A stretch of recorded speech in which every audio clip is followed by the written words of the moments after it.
Hello friends. चलिए आज की क्लास शुरू करते हैं। ये हमारी कंप्यूटर की 7वीं क्लास है। आज का हमारा टॉपिक है ईमेल, सोशल नेटवर्किंग और ई गवर्नेंस। इसके बाद जो बचा रह जाएगा आपका डिजिटल वित्तीय उपकरण बचा रह जाएगा, और उसी के साथ में हम सोशल सिक्योरिटी भी देख लेंगे। देन फिर हम देखेंगे एम एस ऑफिस की अगली क्लास जो 9th क्लास आएगी, उसमें देखेंगे एम एस ऑफिस के जितने भी अलग अलग प्रोग्राम होते हैं, जैसे एम एस वर्ड हो गया, एक्सेल हो गया, पावर पॉइंट हो गया, इन सबको देख लेंगे। जब ये आपका खत्म हो जाएगा, इसके बाद सिर्फ और सिर्फ आपके एआई, आर्टिफिशियल इंटेलिजेंस हो गया, जो आपका डीप लर्निंग हो गया, मशीन लर्निंग हो गया, इंटरनेट ऑफ थिंग्स हो गया, ये वाले 4-5 टॉपिक बचेंगे। उनको खत्म करेंगे, फिर आपका कंप्यूटर फिनिश हो जाएगा। तो चलिए सबसे पहले देखते हैं ईमेल क्या होता है। ईमेल सबको पता है, सब लोग यूज कर रहे होंगे। इसको थोड़ा अगर थ्योरेटिकली भाषा में देखो तो क्या है, फुल फॉर्म इसका इलेक्ट्रॉनिक मेल। इंटरनेट पर कम खर्च में तीव्र गति से मैसेज भेजने या प्राप्त करने का एक लोकप्रिय साधन है। पहले लोग डाक का यूज करते थे, पत्र भेजते थे। अब तो बहुत इजी हो गया है मैसेज भेजना, मैसेज आ गए, ठीक है। पहले मैसेज भी नहीं थे, मोबाइल से टेक्स्ट भेजना, ठीक। टेक्स्ट आ गए, टेक्स्ट के बाद ये व्हाट्सएप, फेसबुक ने तो क्रांतिकारी परिवर्तन ला दिया। ट्विटर ने ट्वीट कर दो, सबके पास पहुंचता है। तो अब एक कॉलिंग प्लस टेक्स्ट मैसेज भेजना अब ये कोई बड़ी चीज़ नहीं रही। एक समय पे क्या होता था, डाक द्वारा भेजा जाता था। फिर टेलीग्राम आया आपका, टेलीग्राम भेजते थे लोग, टेलीग्राम लाइन होती थी। देन क्या हुआ, ये वाला टेलीग्राम नहीं है जो आप यूज करते थे, वो अलग होता था, ठीक। देन फिर ईमेल आया। ईमेल ने बहुत आसान बना दिया था। तो एक प्रकार का डाक का काम करता था ईमेल। किस मॉडल पे काम करता था, क्लाइंट सर्वर मॉडल पे। इंटरनेट भी इसी मॉडल पे काम करता है। क्लाइंट मतलब क्लाइंट उपयोगकर्ता, वो किसी सर्वर से कोई सूचना मांग रहा है या उसको दे रहा है, यही काम होता है, सर्वर उसको प्रोवाइड कराता है। सेम ये भी उसी मॉडल पे काम करता है।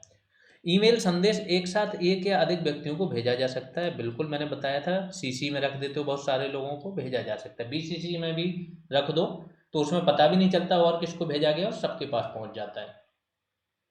ईमेल संदेश के साथ क्या क्या भेज सकते हो आप, टेक्स्ट भेज सकते हो, फोटो भेज सकते हो, ऑडियो भेज सकते हो, वीडियो फाइल भेज सकते हो, और इन सबको क्या बोलते हैं, अटैचमेंट। तो ये ध्यान रखो, ये शब्द बहुत मतलब मैक्सिमम लोगों को मैक्सिमम चीज़ें पता है। कुछ चीज़ें जो हल्की सी आएंगी, एक्स्ट्रा आएंगी ना, वहीं से क्वेश्चन बनेंगे। जैसे ये आपका आ गया क्या, फैक्चुअल क्वेश्चन, कि ईमेल के विकास का श्रेय किसे जाता है, अमेरिकी वैज्ञानिक रे टॉमलिंसन को। तो ये फैक्चुअल फैक्ट ये आ सकता है। फिर आते हैं, ईमेल की सुविधा प्राप्त करने के लिए क्या, प्रत्येक उपभोक्ता को एक ईमेल एड्रेस होता है उसको बनाना होता है, जिसको बोलते हैं अकाउंट बनाना। जब वो अकाउंट बनाता है तो एक उसको ईमेल एड्रेस बन बन जाता है। उस ईमेल एड्रेस में जो शुरुआती नेम होता है, यूजर नेम, वो जो उपभोक्ता होता है खुद चुनता है। उसके बीच में लगा होता है एट, और बाद में उसका होता है क्या, डोमेन नेम। जिस डोमेन का आप ईमेल सर्विस यूज कर रहे हो उसका नेम होता है। आगे चलते हैं। ईमेल सर्वर प्रत्येक ईमेल खाताधारी को एक निश्चित मेमोरी प्रदान करता है। जो ईमेल सर्वर होता है ना, तो आपको जैसे इनबॉक्स में बहुत सारे मैसेज इकट्ठे करके रखने हैं, बहुत सारे अटैचमेंट, तो उसके लिए एक मेमोरी चाहिए। तो ईमेल सर्वर एक प्रोवाइड कराता है, इसको क्या बोला जाता है, मेल बॉक्स। ईमेल सेवा इतनी तीव्र है कि परंपरागत डाक व्यवस्था को धीमा मेल कहा जाने लगा। तो जैसा मैंने बताया कि जो डाक व्यवस्था थी वो भी एक प्रकार की मेल सर्विस थी, लेकिन ये बहुत धीमी है। ईमेल बहुत फास्ट थी। इंटरनेट पर ईमेल द्वारा संदेश भेजने के लिए कौन से प्रोटोकॉल का यूज किया जाता है, ये इंपॉर्टेंट है, SMTP, simple mail transfer protocol. जबकि संदेश प्राप्त करने के लिए कौन सा, पोस्ट ऑफिस प्रोटोकॉल, पॉप का यूज किया जाता है। तो दोनों याद रखना, भेजने के लिए अलग है और प्राप्त करने के लिए अलग है। आगे चलते हैं, ईमेल के लाभ। तो ईमेल के लाभ क्या है, संदेश भेजने का तीव्र और सबसे सस्ता माध्यम है। ईमेल के साथ टेक्स्ट, चित्र, ऑडियो, वीडियो फाइल भी भेजी जा सकती है। विश्व का पहला ईमेल वही रे टॉमलिंसन ने 1971 में भेजा था, इसलिए इनको ईमेल सेवा का जनक बोला जाता है। अब ईमेल एड्रेस के बारे में जान लेते हैं क्या होता है। ईमेल एड्रेस को ईमेल सर्वर पर अपना खाता खोलकर प्राप्त किया जा सकता है। जैसे मैंने बोला, अकाउंट बनाना पड़ता है, डोमेन नेम होती है उसके साथ, एट द रेट द्वारा अलग होता है वो।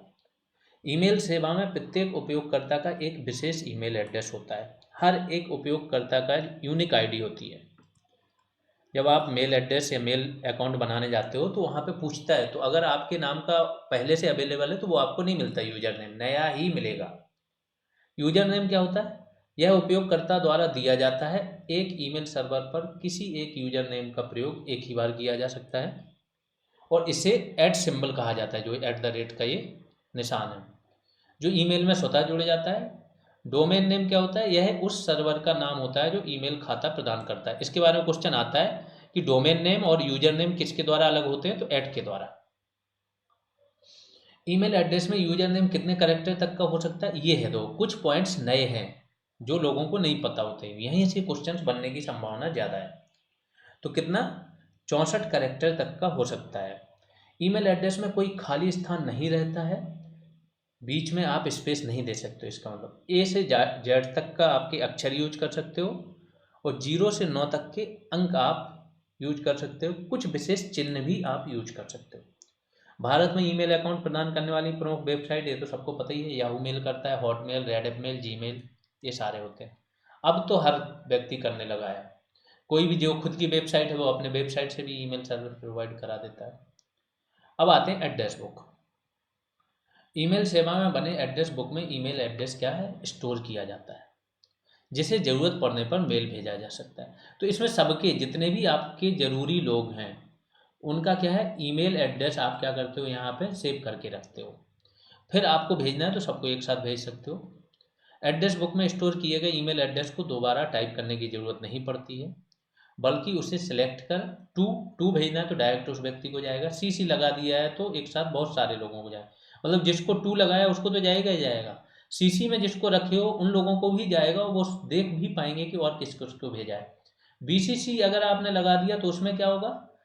टू वाले को भी जाएगा, सीसी वालों को भी जाएगा, बीसीसी वालों को जाएगा, लेकिन जो बीसीसी में होंगे जो लोग, उनको ये पता नहीं चलेगा कि बाकी आपने और किस किस को भेजा है। ये अंतर होता है। मेलिंग लिस्ट जानते हैं? यह ईमेल की एक विशेषता है जिसके द्वारा कोई संदेश कई लोगों को एक साथ भेजा जा सकता है, जो ये होती है मेलिंग लिस्ट। एक साथ कई लोगों को आप ईमेल भेज सकते हो, तो जितने लोग इस लिस्ट में है ना सबको एक साथ सेलेक्ट कर सकते हो। मेलिंग लिस्ट में प्राप्तकर्ताओं के ईमेल एड्रेस संग्रहित रहते हैं। जब किसी संदेश को मेलिंग लिस्ट में भेजा जाता है तो मेल सर्वर उस संदेश को मेलिंग लिस्ट में उपलब्ध सभी ईमेल एड्रेस को स्वतः भेज देता है। सिंपल सी बात है कि जब आप मेलिंग लिस्ट में कोई संदेश भेज दोगे तो इस लिस्ट में जितने भी लोग होंगे सबको वो संदेश चला जाएगा। एक प्रकार का ब्रॉडकास्ट होता है, ठीक है। आगे चलते हैं। अटैचमेंट पता है सब लोगों को, फिर से जान लो कि ईमेल के साथ जो भी आप फाइल अटैच करते हो, चाहे ऑडियो हो, चाहे विजुअल हो, चाहे वीडियो हो, चाहे पीडीएफ हो, जो भी हो, चाहे फोटो हो, सब अटैचमेंट कहलाती है। तो ईमेल के साथ text, table, graphics, animation, audio या वीडियो युक्त किसी फाइल को जोड़कर भेजा जा सकता है, जिसे अटैचमेंट कहते हैं। जिस ईमेल के साथ कोई अटैचमेंट होता है उसके साथ एक पेपर क्लिप का आइकन बना रहता है। तो जिस ईमेल के साथ एक क्या होगा? अटैचमेंट लगा होगा, उसके साथ एक आइकन रहेगा जो पेपर क्लिप जैसा दिखता है, ये ध्यान रखना। तो पता रहता है कि इस ईमेल में क्या है, आपकी अटैचमेंट है। एक क्वेश्चन आया था कहीं पे कि जो वायरस होता है आपके कंप्यूटर में, वायरस है वो कैसे पता चलेगा? तो उसमें उसका आंसर माना था कि ईमेल में जो भेजते हो ना उसमें अटैचमेंट होती है, उसके द्वारा पता चलता है। तो ये ध्यान रखना, इसको एक बार गूगल कर लेना। सिग्नेचर। ईमेल संदेश के अंत में कोई विशेष अभिवादन या सूचना। सिग्नेचर क्या होता है ना, जैसे आप बराबर किसी को मेल भेजते हो, कहीं पर कोई काम कर रहे हो, तो नीचे आप अपना नेम, पोस्ट प्लस रिगार्ड्स लिख के लिखते हो, रिगार्ड्स, नेम, पोस्ट है। एड्रेस भी होता है, मोबाइल नंबर भी होता है कभी कभार, तो उससे जब भी आप भेजोगे ये अपने आप ऐड हो जाता है मेल में नीचे, तो सामने वाले को ये पता चलता है, यही बता रहे हैं। ईमेल संदेश के अंत में कोई विशेष अभिवादन या सूचना, नेम, ईमेल पता, फ़ोन नंबर आदि जोड़ी जा सकती है, जिसे सिग्नेचर कहा जाता है।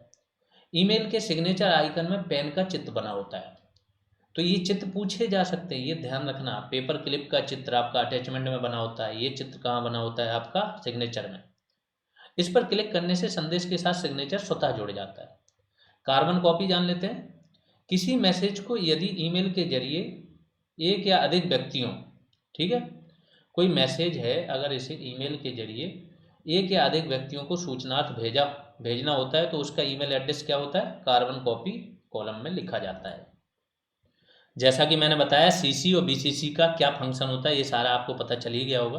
वही सेम है, देखो टू लगा के भी आप बहुत सारे लोगों को भेज सकते हो, कॉमा लग के सबके एड्रेस आ जाते हैं। जब आप सीसी में लोगों को रख देते हो तो सीसी में भी बाकी टू वालों को भी जाएगा, सीसी वालों को भी जाएगा। और जो आपके सीसी में होंगे उन सबको ये पता रहेगा कि ये मेल और किन किन लोगों को आपने भेजा है। जब आप बीसीसी लगाते हो तो इन लोगों को भी चला जाता है। तो मेल में केवल टू वाला नहीं होता है, टू सीसी बीसीसी तीन चीज़ें होती हैं, इनमें जिसका भी नाम रखोगे मेल सबको जाएगा, बस सबके फंक्शन अलग अलग हो जाएंगे। जब बीसीसी वालों को जाएगा तो इनको ये नहीं पता चलेगा कि किसी और को भी आपने मेल भेजा है कि नहीं भेजा है। कार्बन कॉपी बॉक्स में अंकित पते पर ईमेल पाने वाला यह जान सकता है कि उक्त मेल उसके अतिरिक्त और किस किस पते पर भेजा गया है। आगे चलते हैं। बीसीसी जानते हैं, इसका फुल फॉर्म होता है ब्लाइंड कार्बन कॉपी।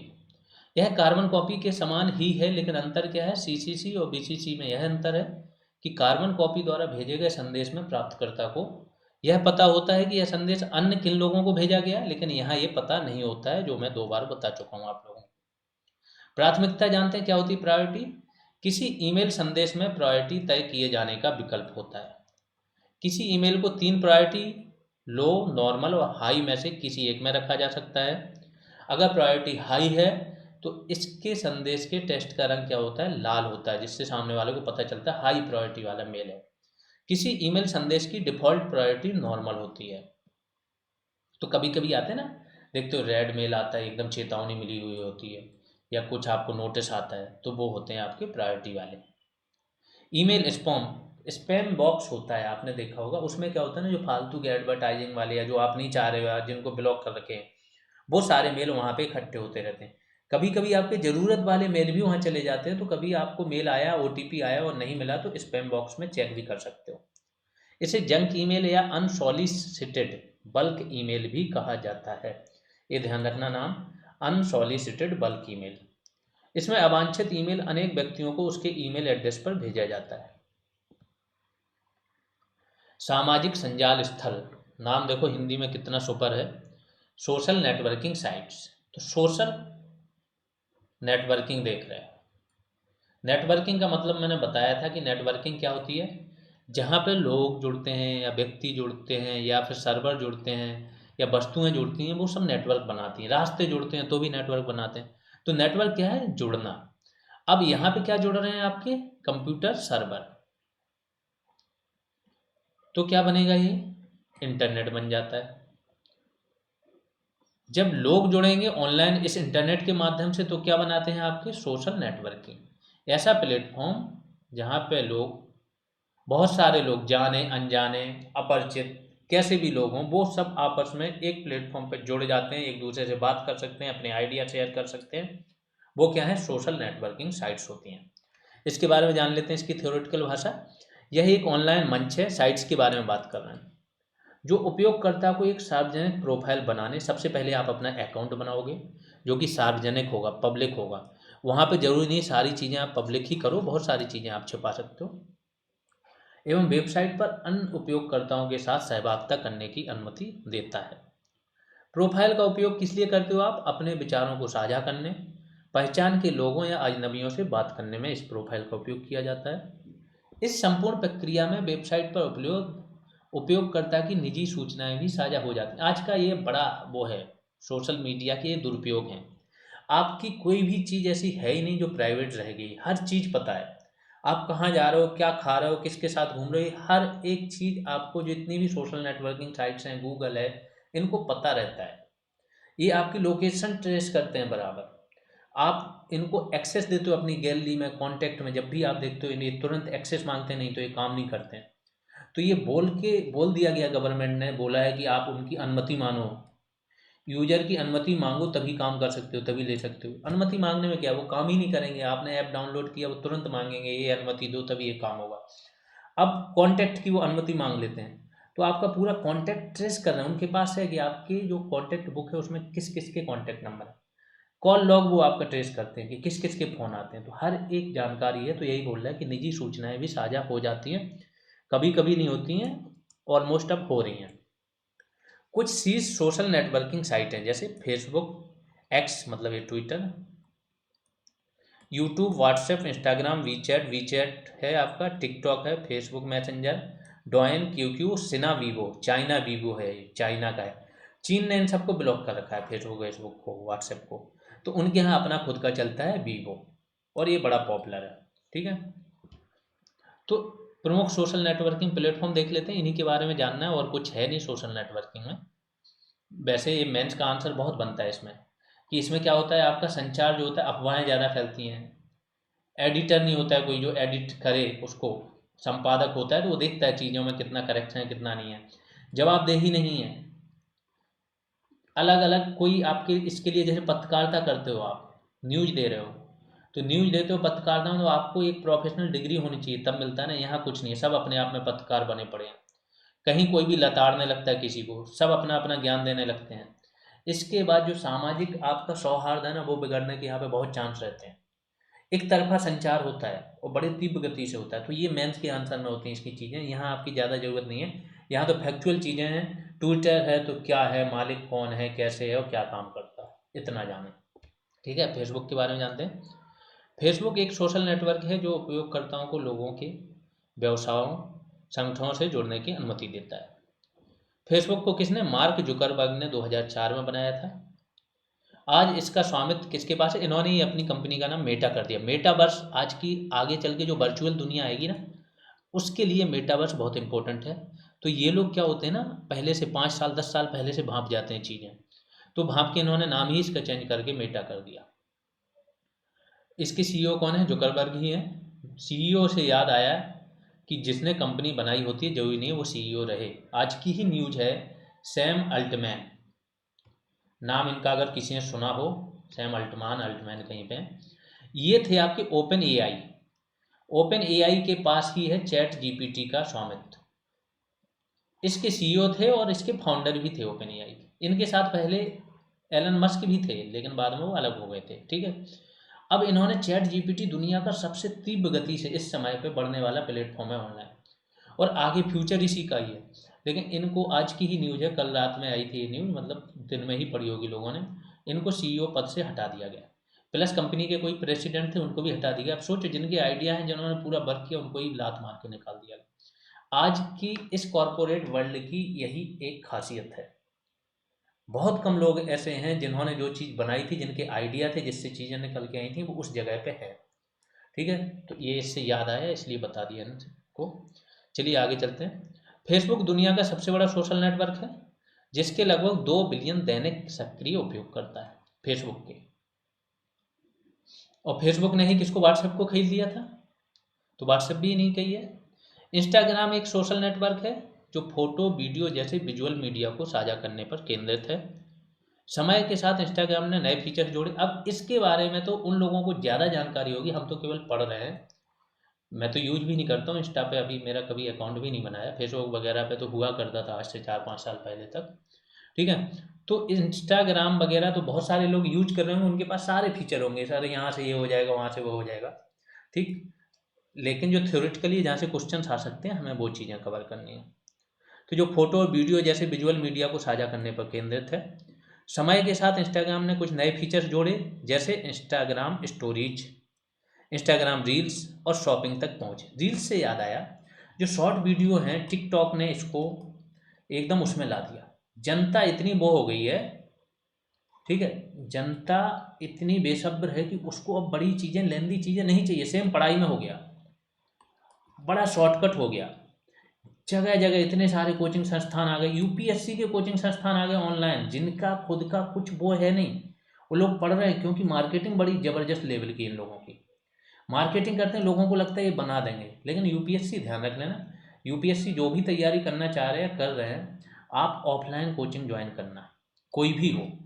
खास तौर से मेंस के लिए जो आंसर राइटिंग करते हो ना, जो आंसर राइटिंग प्रोग्राम होते हैं, पढ़ाई ज्ञान नॉलेज अपनी जगह है, बट मेंस के लिए आपको एक जगह पे बैठ के आंसर राइटिंग करना, प्लस उस पर सुधार करना और बराबर प्रैक्टिस करके कंटेंट में सुधार करना बहुत ज़रूरी है। बट चल रहा है ऑनलाइन मार्केट।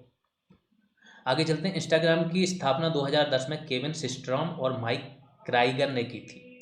2012 में इसे मेटा, जो पहले फेसबुक था, इसने अधिकृत कर लिया। तो मतलब मेटा की ही कंपनी इंस्टाग्राम। इंस्टाग्राम पे प्रति माह कितने बिलियन विजिट का दावा होता है, 6.18 बिलियन लोग विजिट करते हैं।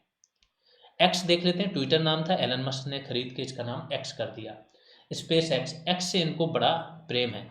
इनके बच्चा एक अभी था, उसका नाम भी, नया बच्चा हुआ था, उसका नाम भी एक्स करके कुछ रखा था नाम। तो एक्स एक सोशल नेटवर्क है जो लोगों को छोटे संदेशों के माध्यम से संवाद करने की अनुमति देता है। इन्हें क्या बोला जाता है? ट्वीट। ट्विटर था तो ट्वीट बोला जाता था। सोशल प्लेटफॉर्म ट्वीट को 280 अक्षरों तक सीमित करता है, तो ये ध्यान रखना, यहाँ पे लिमिट है 280 अक्षर। उपयोगकर्ता पोस्ट प्रकाशित करते हैं, पूर्व में किसको? ट्वीट्स को प्रकाशित करते थे, जो पाठकों के लिए उपयोगी, दिलचस्प, यहाँ तक कि भड़काऊ भी हो सकते हैं। मैक्सिमम होता है, एक अभी रिपोर्ट आई थी कि जितनी भी चीज़ें ये ऑनलाइन प्लेटफॉर्म पे चलती हैं, सोशल मीडिया पे चलती हैं, आप इनको वेरीफाई 4 बार किया करो, उसके बाद भी 80% चीज़ें होती हैं ना, ये झूठ होती हैं। पोस्ट करना या ट्वीट करना को कभी कभी माइक्रो ब्लॉगिंग भी कहा जाता है। एक्स का उपयोग पेशेवर, नागरिक, पत्रकार, राजनेता, मशहूर हस्तियों, विपणक, अन्य लोगों द्वारा, आपने देखा होगा सब लोगों के, जितने भी फेमस लोग हैं सबके ट्विटर पे क्या होते हैं? अकाउंट होते हैं। इसमें और फेसबुक में अंतर क्या है? फेसबुक आपका 1-to-1 कन्वर्जेशन के लिए बहुत अच्छा है, एक साथ कई लोगों के साथ जुड़ने के लिए बहुत अच्छा है। यहाँ पे आप क्या होते हैं, कोई चीज़ ब्रॉडकास्ट करना चाह रहे हो, एक मैसेज देना चाह रहे हो जो सबके पास पहुँच जाए, तो ये सबसे बेस्ट माध्यम है। इसकी स्थापना 2006 में जैक डोर्सी, नोआ गिलास, बिज स्टोन और इवान विलियम्स द्वारा ट्विटर के रूप में की गई थी। लेकिन जैक डोर्सी इसके सीईओ हुआ करते थे। फिर बने हमारे अग्रवाल साहब, पराग अग्रवाल। दिन खराब आ गए इनके। मस्क ने इनको खरीदा $44 बिलियन में, और खरीद के पराग अग्रवाल को 4 दिन के अंदर ही भगा दिया। अभी अग्रवाल साहब का पता नहीं कहाँ है। देन मस्क खुद सीईओ थे, अब सीईओ इन्होंने बदल दिया। आप लोग देख लें करंट में सीईओ कौन है ट्विटर के। और इसके बाद इसकी क्या है, वैल्यूएशन भी बहुत घटी है, बहुत सारे चेंजेस भी किए हैं इन्होंने, ब्लू टिक वगैरह के पैसे लेने लगे। अक्टूबर 2022 में एलन मस्क ने खरीदा था। जुलाई 2023 में नाम बदल के एक्स कर दिया। पिंटरेस्ट क्या है?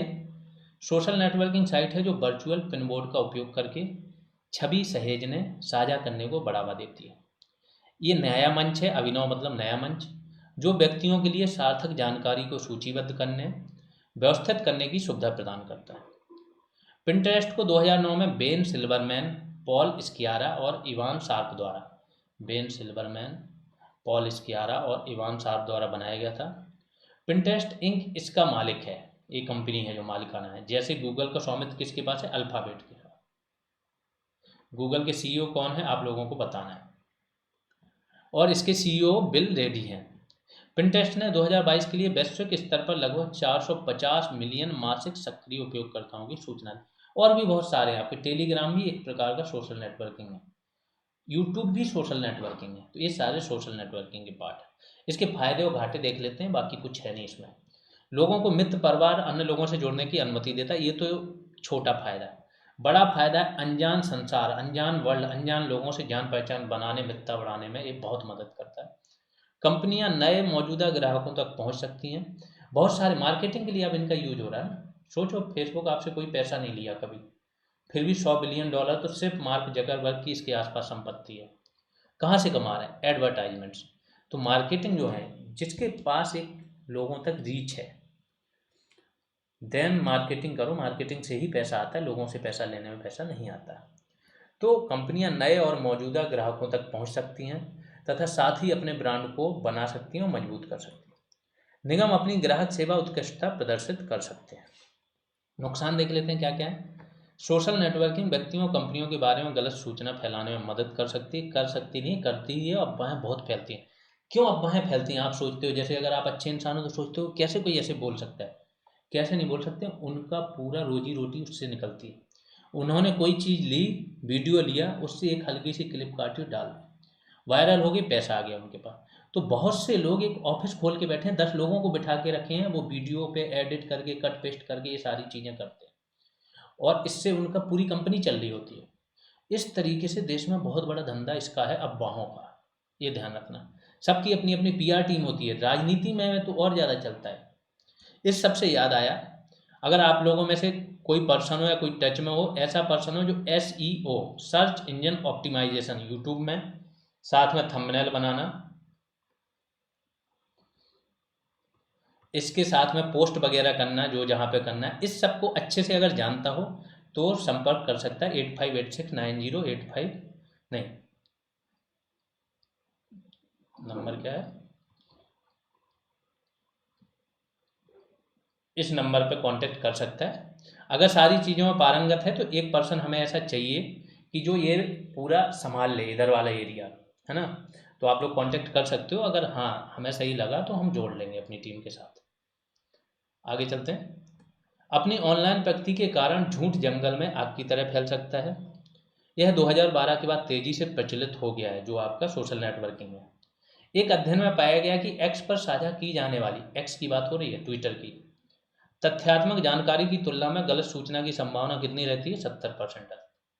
गलत सूचना का हानिकारक प्रभाव कंपनी के जनसंपर्क, पब्लिक रिलेशन, पीआर विभाग के लिए एक आभासी सिरदर्द पैदा कर सकता है। ये तो नॉर्मल सी बात हो, इससे सांप्रदायिक सौहार्द बिगड़ जाता है। बहुत सारे दंगे अब इसी से होने लगे हैं, सब सोशल नेटवर्किंग से। तो सबसे पहले गवर्नमेंट क्या करती है? इंटरनेट बंद करती है, कहीं पे कोई दंगे वगैरह हो जाए। नए मिले व्यक्तिगत संबंधों के गुमनाम पहलू में सावधानी की आवश्यकता है। ये सारी चीज़ें हो गई आपकी सोशल नेटवर्किंग के बारे में। अगला और आखिरी टॉपिक कौन सा? E governance. बहुत इंपॉर्टेंट है। जब से मोदी गवर्नमेंट आई है, इसने ई गवर्नेंस को बढ़ावा देने के बहुत सारे काम किए। अब तो हर चीज़ की, हर डिपार्टमेंट की अपनी वेबसाइट है, अपना ऐप भी है, और भी बहुत सारे काम होते हैं, अपडेट करते रहते हैं लोग। ई गवर्नेंस का अर्थ क्या है? प्रशासन में सूचना और संचार प्रौद्योगिकी तकनीकी का उपयोग करना। ये तो नॉर्मल सी परिभाषा होगी कि जो प्रशासन है, गवर्नेंस है, शासन, प्रशासन, इसमें क्या कर रहे हो आप? ICT, information and communication technology, इसका प्रयोग कर रहे हो। कंप्यूटर और इंटरनेट का प्रयोग कर रहे हो, मोबाइल का प्रयोग कर रहे हो, ऐप का, वेबसाइट, ये सारी चीज़। तो कंप्यूटर, मोबाइल और इंटरनेट, इसका प्रयोग कर रहे हो अगर ओवरऑल देखो तो। ई गवर्नेंस के बारे में जानते हैं। ई गवर्नेंस राष्ट्रीय सरकार, राज्य सरकार, नगर पालिका, स्थानीय स्तर की सरकार, जितने भी स्तर की सरकारें होती, सबकी बात हो रही। नागरिकों और व्यवसायों के बीच, तीनों, सारी सरकारें, नागरिक और व्यवसाय, इनके बीच सरकार के भीतर सूचना तथा विश्वसनीय पहुंच के संदर्भ में शासन में पारदर्शिता, थोड़ा बड़ा हो जाएगा पैराग्राफ, बाद में समझाता हूँ। शासन में पारदर्शिता, जवाबदेही, कुशलता, अधिकार, प्रभावशीलता और समावेशिता को बढ़ाता है। क्या है? ये पूरी फुल फॉर्म है और पूरी परिभाषा ई गवर्नेंस की, जो गवर्नमेंट वेबसाइट पर मिलेगी और बहुत सारी जगह मिलेगी। ये क्या है? सरकार के जितने स्तर हैं, एक होता है सरकार, दूसरे होते हैं नागरिक, और तीसरा होता है व्यवसाय। व्यवसाय होगा तो व्यवसायी होंगे, ठीक है। इन तीनों के बीच में आपस में संवाद पहले तो, फिर सेवाएं, सर्विस डिलीवरी, और इसके बाद जब ये सारी चीज़ें होंगी ई इलेक्ट्रॉनिक मीडियम से, तो क्या होगा? पारदर्शिता भी आएगी, जवाबदेही आएगी, कुशलता आएगी, अधिकार भी मिलेंगे, प्रभावशीलता, समावेशिता, इनको बढ़ाता है। यही सारी काम की बात हो रही है यहाँ पर। ई गवर्नेंस के 4 आधार स्तंभ जान लेते हैं। एक होता है लोक, दूसरा होता है प्रक्रिया, ठीक है, लोक मतलब लोग, पब्लिक, तीसरा होता है तकनीक, और चौथा होता है संसाधन। ई गवर्नेंस की 4 प्रकार की सहभागिता हैं जो पूछी जाती है। G2C क्या होता है? Government to citizen, government direct contact कर रही सिटीजन से। तो अभी क्या हो रहा था कोविड काल में, मोदी जी आते थे ऑनलाइन और क्या बोल देते थे? बता देते थे लॉकडाउन लगेगा, इतने से इतने टाइम तक लगेगा, ये होगा वो होगा, डायरेक्ट सिटीजन से कांटेक्ट कर रहे थे। तो ये हो गया G2C, सरकार और नागरिकों के बीच। यह नागरिकों को सार्वजनिक सेवाओं की एक बड़ी श्रृंखला के कुशल वितरण से लाभान्वित करने में सक्षम बनाता है, सरकारी सेवाओं की पहुंच, उपलब्धता का विस्तार करता है, और सेवाओं की गुणवत्ता में भी सुधार करता है। इसका प्राथमिक उद्देश्य सरकार को नागरिक हितैषी बनाना है, ठीक है। गवर्नमेंट टू बिजनेस देख लेते हैं, G2B, तो सरकार और व्यवसाय के बीच में है। यह व्यापार समुदाय को ई गवर्नेंस टूल का उपयोग करके सरकार के साथ बातचीत करने में क्या है? सक्षम बनाता है।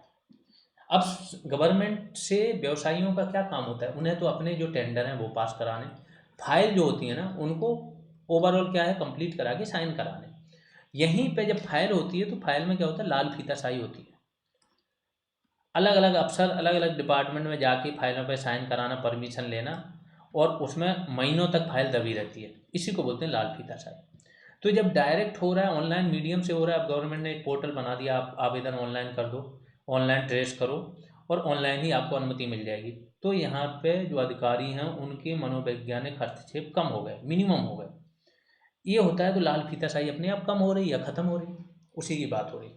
लाल फीताशाही में कटौती करना, जिससे समय की बचत हो, परिचालन लागत कम हो।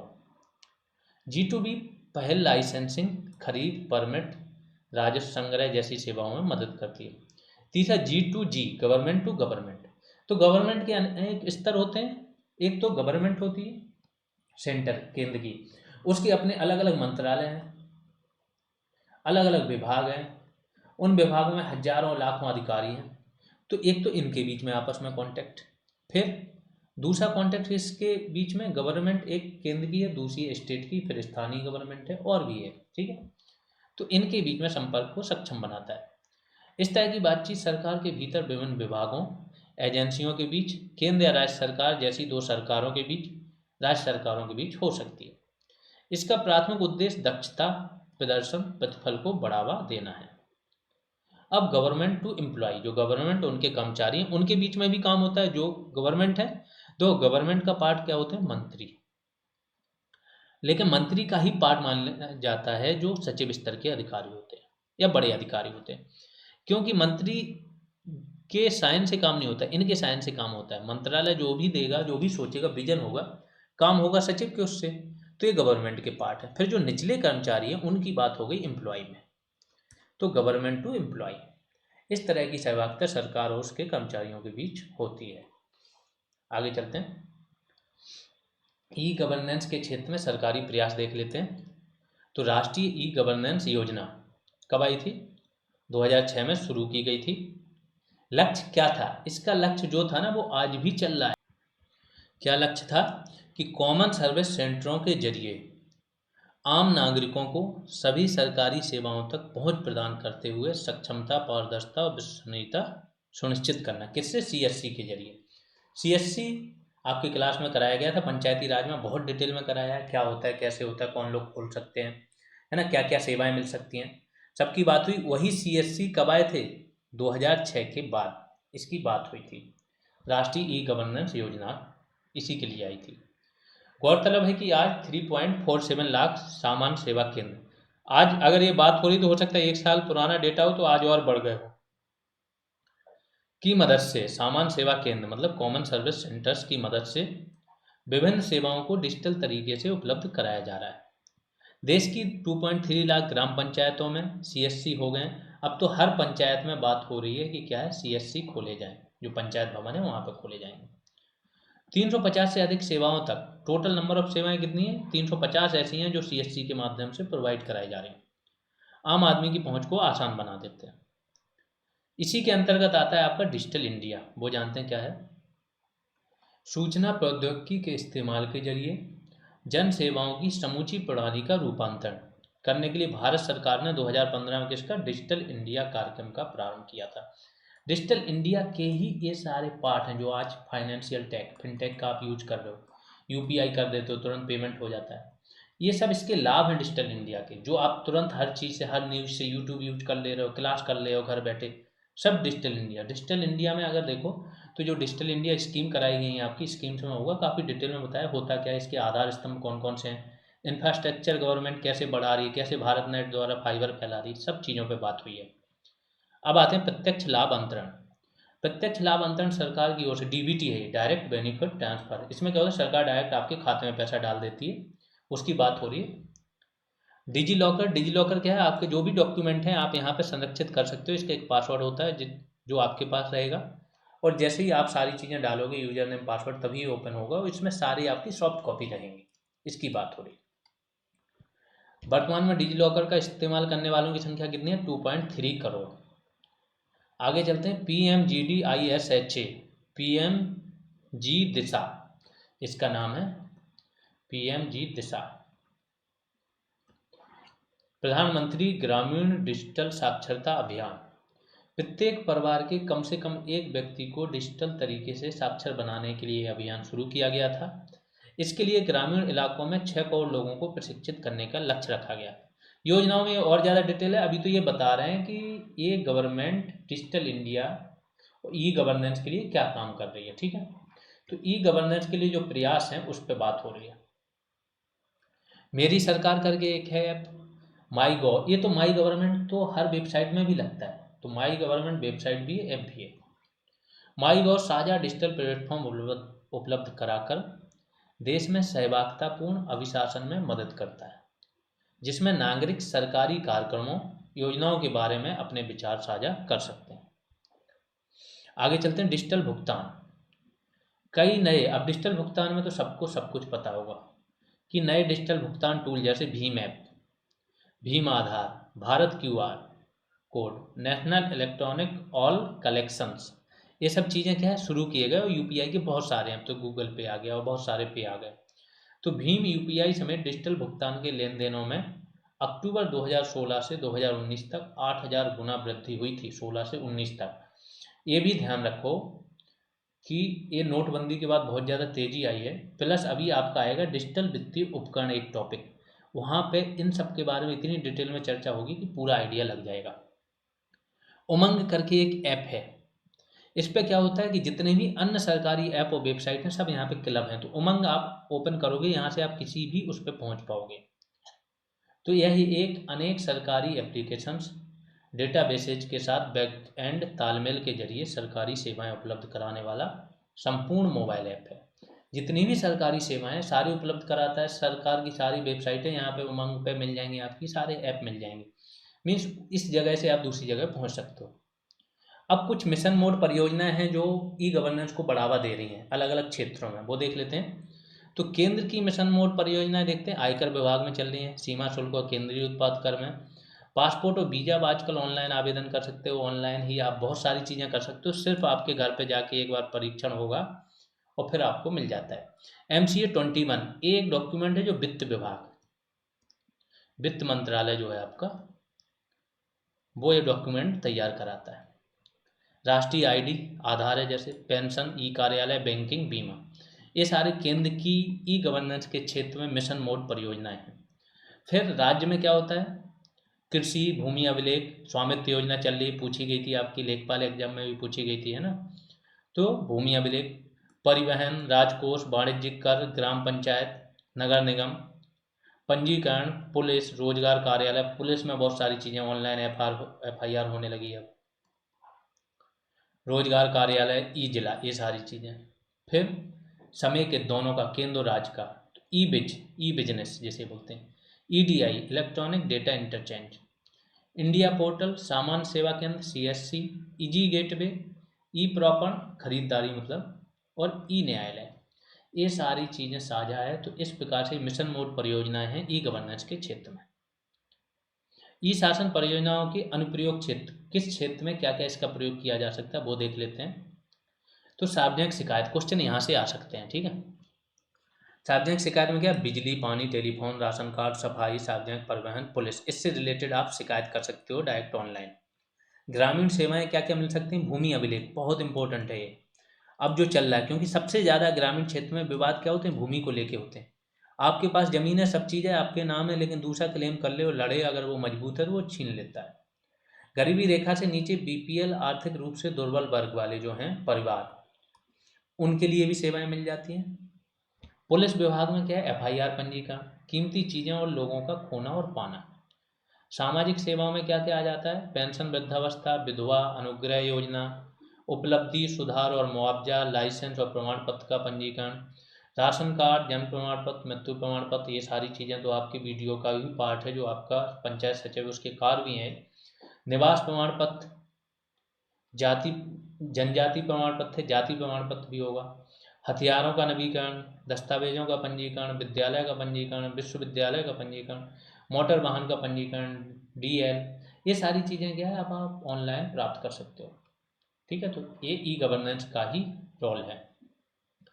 अब सार्वजनिक सूचना के क्षेत्र में ई गवर्नेंस का क्या रोल है, रोजगार कार्यालय पंजीकरण, रोजगार अवसर, जो रोजगार नई वैकेंसी निकली हैं आपको पता चल जाती हैं।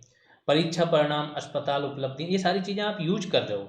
आपको हर चीज़ अब क्या है, कोई भी चीज़ घर पे नहीं भेजी जाती आपके, सब चीज़ आप ऑनलाइन वेबसाइट पर देखते हो। हाँ, रिजल्ट आया, क्या नहीं आया, आप तो रिजल्ट मंगाते भी खुद ही हो, खुद जाके कैंपेन चलाते हो, टेलीग्राम पे, यूट्यूब पे चीज़ें चलती हैं, आंदोलन करते हो। फिर जिस दिन रिजल्ट आने वाला होता है उसके 4-6 घंटे पहले आपको कट ऑफ भी पता होती है एग्जैक्ट, ठीक है।